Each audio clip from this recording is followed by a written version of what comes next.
Et bonjour, c'est Nicolas de l'Immobilier Compagnie et dans cette vidéo, je vais te parler des considérations personnelles face aux considérations financières.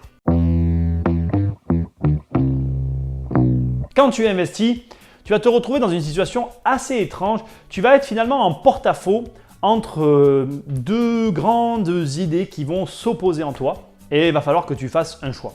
Alors la vidéo risque d'être un petit peu courte, mais l'idée c'est quand même bien de te montrer ce que j'essaye de te dire. Tu vas voir, tu vas comprendre, c'est facile. Quand tu investis, tu as toujours, et dans tout type d'investissement, là je ne parle pas d'immobilier particulièrement, bourse, entrepreneuriat, tout ce que tu veux, tu as deux types de considérations. Tu as les considérations personnelles face aux considérations financières. C'est-à-dire que c'est une chose dont peu de gens parlent, mais il faut que tu en aies conscience. Tu vas avoir ce que toi tu veux au fond de toi, à opposer avec les finances en fait. Et tu vas voir que plus tu vas avancer, et plus cet état d'esprit, cette dualité va s'accentuer. Pourquoi? Parce que si tu investis correctement, tes finances vont grossir. Si tes finances grossissent, elles vont te permettre d'avoir accès de plus en plus, finalement, à ce que tu veux. Et donc, tu vas rentrer dans une espèce de dualité entre tes considérations personnelles face à tes considérations financières. Et tu vas devoir choisir. Et crois-moi, ça m'est arrivé il n'y a pas longtemps, ce sont des choix plus difficiles que ce qui paraît. Alors, moi j'adore le dire parce que c'est la vérité, c'est pas des mauvais problèmes ça. C'est plutôt même des bons problèmes. C'est des problèmes qui sont du style, c'est pas très... Enfin, c'est des choix qu'il faut quand même faire, mais moi qui ai vraiment eu des vrais problèmes dans ma vie, j'aime mieux mes problèmes d'aujourd'hui que mes problèmes d'avant. Enfin, en tout cas, je vis très très bien mes problèmes en fait. D'ailleurs, c'est très amusant, tu vois. Je pourrais même faire une vidéo là-dessus, mais bon, on va pas parler de ça. Bref. La réalité, c'est que quand tu es face à ces deux considérations-là, tu vas devoir faire un choix et tu sais ce terme qu'on dit des fois, il est capricieux. Les caprices des riches. Eh bien, je ne vais pas te dire je les comprends, parce que c'est pas vrai, je ne suis pas un mec capricieux, mais des fois, tu vas avoir des exigences dans ton esprit que tu ne peux pas assumer financièrement. Mais pourtant, l'exigence, elle est là et tu es là, tu te dis, mais je veux le faire, je veux que ça soit comme ça. Et tu es là, tu veux, tu t'obstines, mais en fait, ça passe pas. Alors, je vais te donner un conseil très simple. Un conseil que je répète tout le temps et qui est super facile. Quand tu es confronté à ce type de problématique, quand tu es face à une situation où il y a quelque chose que tu veux et en face de toi, financièrement, ce n'est juste pas possible. C'est-à-dire que, tes finances ne te permettent pas, par exemple, de t'acheter une Ferrari. C'est juste impossible pour toi aujourd'hui d'avoir une Ferrari. Bien, tu vas faire une première chose très simple. Peut-être qu'avoir une Ferrari, c'est vraiment ton rêve. Mais peut-être que si tu avais une Ferrari, tu te rendrais compte que ce n'est pas ton rêve. Je m'explique. Souvent, on a des considérations personnelles pour des raisons qui sont très étranges. Et on se rend compte que ces considérations personnelles sont complètement loufoques que quand on les réalise. Si tu veux une Ferrari, va tester une Ferrari. C'est tout con. Mais il y a plein de gens aujourd'hui qui rêvent d'avoir une belle bagnole mais qui ne se la payent pas. Moi, j'ai connu quelqu'un un jour qui m'a dit une chose très amusante. Il avait les moyens de se payer une Ferrari, mais il m'a confié le fait qu'il aimerait avoir une Ferrari, mais qu'il ne pouvait pas en avoir une.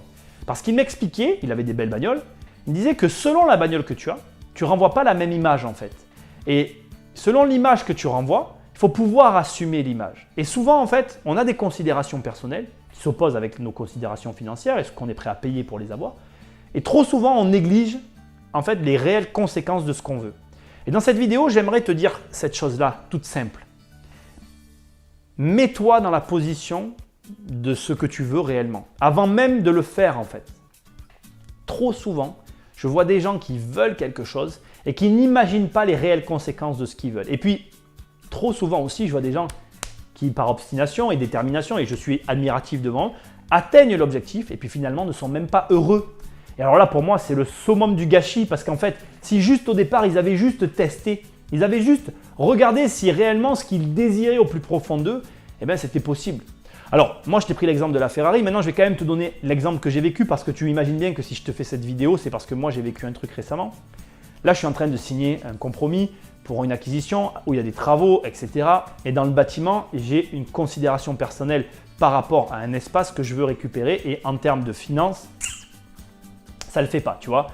Globalement, il y a plein de contraintes et en même temps, moi, financièrement, ne serait-ce que pour la location, ça m'intéresserait de faire ces travaux, mais en même temps, le montant des travaux pour arriver à cette réalisation-là, c'est un agrandissement.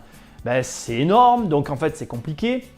Et du coup, en fait, ce qui s'est passé, c'est qu'on m'a mis face à une réalité qui était assez hallucinante, en fait. Et c'était génial parce que ce qui m'est arrivé, ben, il fallait que ça vienne de l'extérieur pour que je le comprenne. Mon cerveau, en fait, je pense qu'il l'a bien entendu parce que c'est l'autre personne qui me l'a dit. Et la personne, c'était la vendeuse, en fait. Elle me dit, mais enfin, vous savez, en l'état, ça se louera très bien. Vous vous embêtez pour tout ça, alors que là, en l'état, donc là, pour vous situer, les logements en question, c'est des ruines, quoi. Mais là, en l'état, elle a de la demande locative. Donc elle m'a dit, vous vous prenez la tête pour rien, en fait. Ce que vous avez, c'est louable.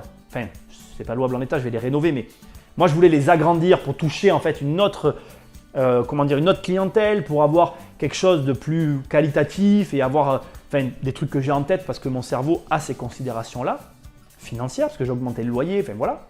Mais en fait, elle m'a expliqué que je m'embêtais pour rien, en fait. Ce que j'avais, c'était nickel.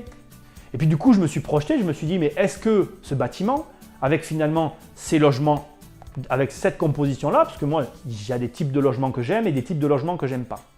Là, on était typiquement sur des logements que j'aime pas trop, en fait. Donc, je voulais plutôt aller vers les logements que j'aime. Mais en fait, en vérité, je me suis rendu compte en me projetant que j'étais OK avec le fait d'avoir un bâtiment comme celui-là, avec à l'intérieur tous ces logements-là. Donc, ce que j'essaye de te dire, je ne rentre pas dans les détails, parce que sinon je vais parler maintenant de l'immobilier, ce n'était pas le propos. Ce que j'essaye de te montrer là, c'est, tu vois bien qu'il suffit des fois de se projeter dans ce qui semble être nos considérations personnelles pour se rendre compte qu'en fait, on peut s'asseoir dessus. Et le conseil que je suis en train de te donner là, je te le donne dans l'investissement, mais franchement, il est valable pour plein de choses de notre vie.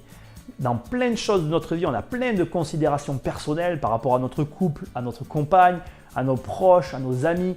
Des fois, on fait tout un pataquès sur un truc, alors que si juste on se projette dans ce que les gens autour de nous essayent de nous dire, en fait, on serait prêt à accepter des accords qui nous paraissent inacceptables au départ. C'est une vidéo bizarre, je te l'accorde.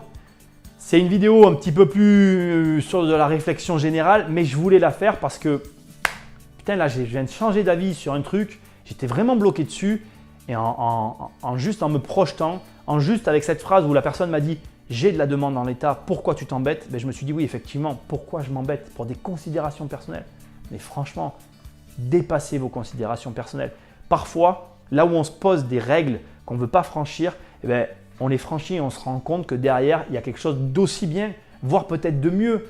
Parce que on va repartir et on va terminer avec la Ferrari. Une Ferrari, c'est très bien, mais concrètement, est-ce que vraiment tu vas rouler avec tous les jours? Enfin, moi, j'en sais rien. Moi, perso, les bagnoles, c'est pas mon délire. Chacun son truc.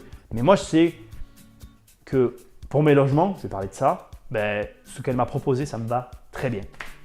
Écoute, je ne vais pas continuer à palabrer. Je pense que tu as compris l'idée. Moi, je te dis à très bientôt pour une prochaine vidéo. Salut! Bon, tu t'en vas déjà?